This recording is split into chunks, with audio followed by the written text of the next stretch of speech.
My name's Danny Diliberto, founder of Ladles of Love. It was founded back in 2014. Communities we work with are all over the peninsula, and we're working with 138 beneficiaries now. We've grown exponentially.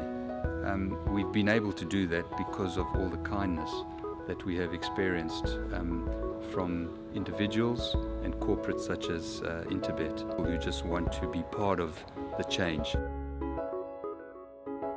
Race number 3, 2,200 meters the distance. This is the maiden plate. 12:55 is the off time, and race 3 is the start of the place accumulator. So make sure you get your PA bets on by 12:55. Having a look at the fixed odds betting market, number 9 Tax Haven has been priced up at 6 to 10. He's been costly to follow ever since his run in the SA Derby when finishing 3 lengths behind Purple Pitcher. He's failed to get the job done in 2 subsequent efforts, and the handicapper has dropped him. So he picked him up from a 78 up to a 96, but from a 96 is back down to 81.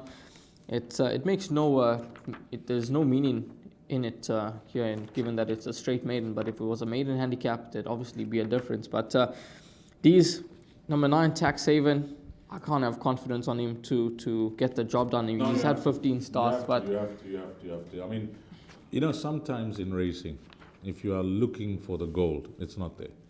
I've learned this the hard way.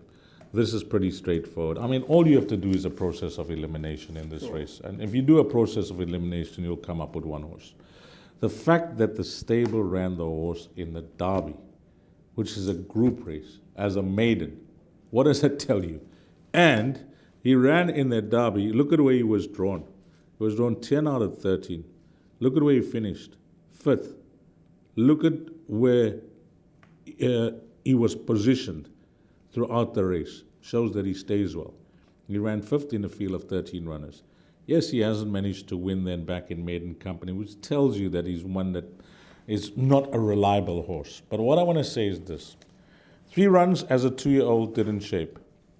Once they tried him over further, as a 3-year-old, with blinkers, he's improved.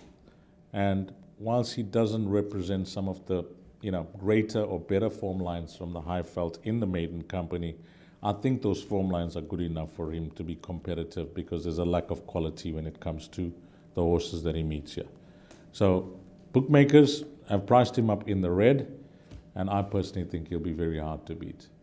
But just like you, for the place accumulator, it looks a good thing, even for trifectas, quartets, and maybe even all to comes. But the last minute when I was sending in my selections, to the respective shows, I said, let me include a horse called Kajima Infana, because he kept grabbing my eye when I was doing this card for the bipod.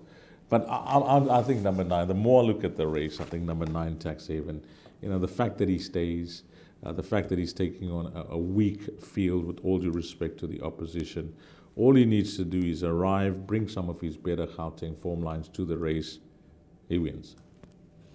These are, must be honest, I can't have the confidence that you have with this horse, Tax Haven. He's had 15 starts to get it right. It's like you're standing in front of your caddy and he's telling you 9 iron when you think it's a pitching wedge or it's a sandwich. I promise you, it's a 9 iron. You can't sell me on this, Tees. I'm not sold on this horse, Tax Haven. You mentioned number 8, Kijima Mpana. I'll throw in number 11, Iron Manga. Last time I'd ignore his run. He simply does not act on the poly track. Penultimate start, I think that race came too quick for him. It was just 7 days later after he ran 3rd to Basi Rakvat. He's got the beating of number 8, Kijima Mpana, on the run to Global Movement. And at around 8 to 1 in the market, he's going to be the each-way play for me. He's even money for a place compared to 6 to 10 about a win for Tax Haven. So that's going to be the horse for me in race number 3, number 11, Iron Manga. But looking through the balance, so what we're saying is there's one or two ways of playing it. Yeah.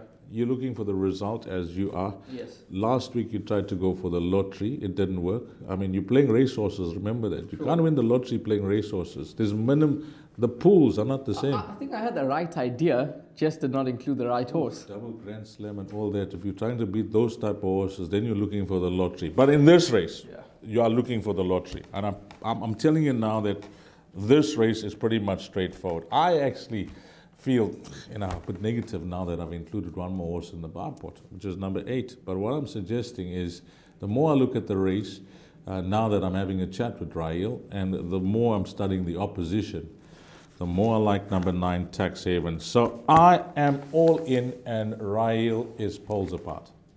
Yeah, I think that's one way to sum it up.